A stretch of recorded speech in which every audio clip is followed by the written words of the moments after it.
thank you so much for taking the time to talk today. Hello, how you doing? Yeah, no problem, no problem.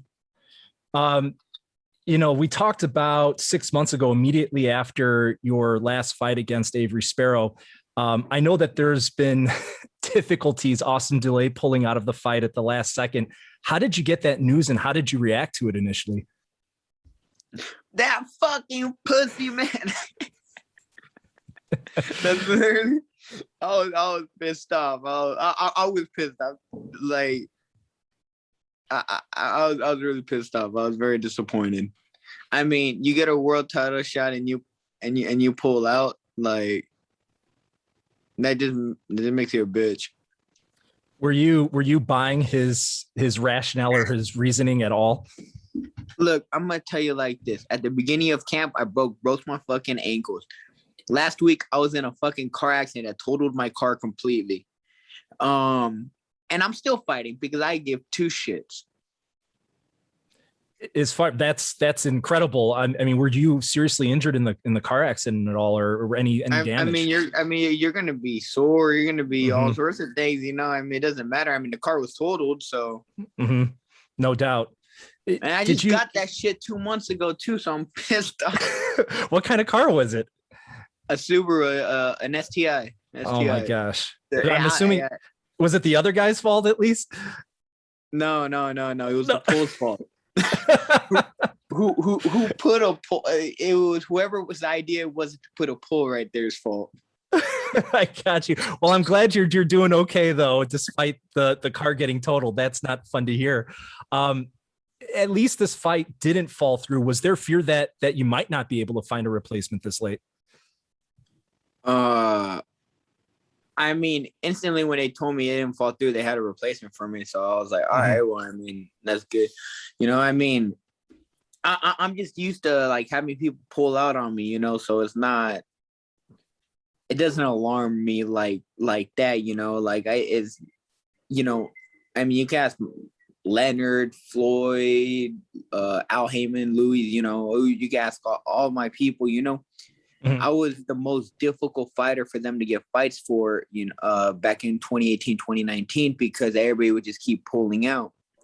Because, like, I mean, I went on a spree where I just kept posting knockout videos, you know, and Leonard would call me and be like, Rolly, you need to stop posting knockout videos that we can't get you a fight. I'm like, all right, Leonard, 2 days later, I'll post another one, you know, and I mean, that, like, that, you know, it made it difficult. You know, it was like I should have an extra 6-7 fights. So, well, I would say looking at your last fight against Avery Sparrow, you looked very impressive. I told you that after the fight. You looked chiseled, more chiseled than I've ever seen you before. You put a vicious beat down on him.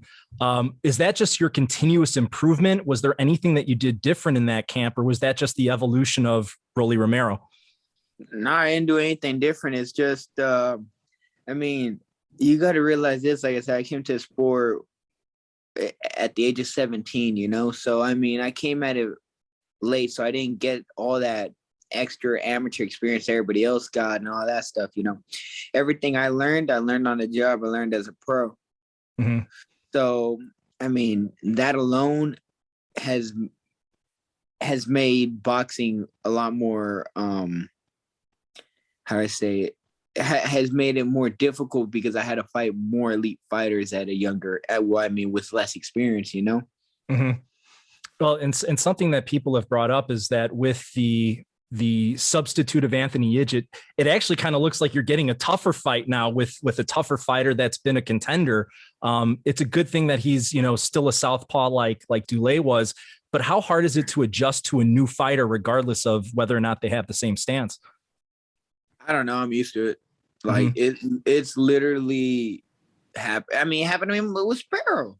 Because Paldo and Sparrow, they fight completely differently. You know, Sparrow's more of a boxer, more slick, you know. Paldo, he just likes to, you know, throw punches and, you know, he's more of a boxer brawler, you know. Sparrow's more of a boxer, you know, a slick fighter.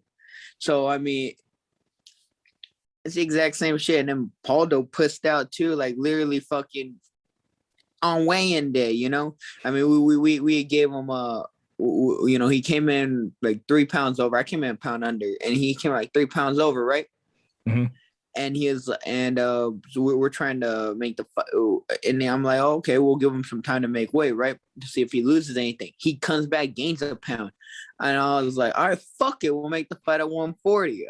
And he decides to just fucking pull out. I'm like, bro, you a bitch on a world title fight. And then lucky, I mean, Sparrow was over there just, you know, happily going over there to get, you know, get his check and all that stuff. And he ends up fucking fighting me. Mm-hmm. Well, as you said, you really are getting used to having these last second substitutions. Probably your power has something to do with it. How much do you know about Yigit? How much tape have you seen about him? Do you have a lot of experiences or knowledge about him? He's an Olympian. He's southpaw. He's slick. He likes to box, and he has a way better record. So that's good. It is good. Obviously, assuming that you're victorious in this fight, who would be your number one fight that you would make for yourself? Floyd said that Gervonta Davis is only fighting PBC fighter. Well, I'm a PBC fighter, so that's next. And obviously you and Floyd have a very good relationship. We've talked about your relationship with Floyd in the past. Has he talked to you about that at all, or is he just waiting for this fight to be over? No, he hasn't talked to me about it. It's just something I want. Mm-hmm. It's something I've been wanting for how long? I've been a long time. No, I mean, and there's a few other people on that list that I wanted, you know, but the thing is, this one's by far the easiest one to make, by far. And like I said, we're gonna keep all this shit in house, so it's gonna be easy to make, really easy to make. Again, obviously, he's the one that has a big name, is very impressive with the perfect record. It makes a lot of sense. Is there a bad blood fight that's out there for you? Maybe someone that you just don't like, that like, hey, if I don't get that fight, I'd like to fight this guy just because I don't like him. Devin Haney, Jorge Linares, like those two guys I really don't like, but I mean, is it just the talk that they've had out there in the past via social media that makes you feel that way? Is it the war of the words, or what is it in particular about those two? Well, Devin Haney just, I mean, just the social media shit. He a bitch. But Jorge Linares, I actually had trained with Jorge Linares, you know, when back when I was still an amateur before I turned pro, back when we were over there, we were both at Salas. And I'll tell you this, he's the most arrogant, big-headed motherfucker I've ever met, you know. But I mean, like I said, I was a kid, you know, when you walk in, you see, you know, a champ, all that stuff, you know. There's like literally no respect for that. Like, not that he was disrespectful, but the arrogance, you know, like he looked down on me. So you know what? I don't like phony motherfuckers. And they want to talk shit about me, go fuck himself. You've really been making the moves, and you've really looked impressive in these fights. Your continued relationship with Mayweather, you've talked about that bond that you've had with him, and in our interview that we had a couple interviews ago, you shared a lot with me, and it was really in depth. One of the better interviews I think I've ever had with a fighter. You told me that after the fight, I think it was 2 fights ago, that you were going to kind of share with Floyd how he saved your life in 2017. You never shared that with him. Did you ever have that conversation with him? No, I'll talk about it with him. I was going through a lot. I was going through a lot. Just simple as that. I was just going through a lot. But I'm happy I grew into an actual man, you know, a man that really didn't need anybody else anymore, you know. Because you know, it's like I became my own man. That's how it was.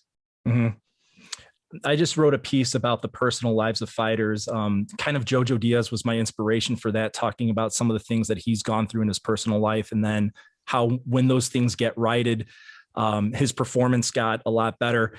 Despite the car accident, is everything else good in your personal life? I think so. Rolly, that's good to hear. And I'm excited to see you in this next fight. Thank you for your time, and best of luck come July 17th, my man. All right. Thank you.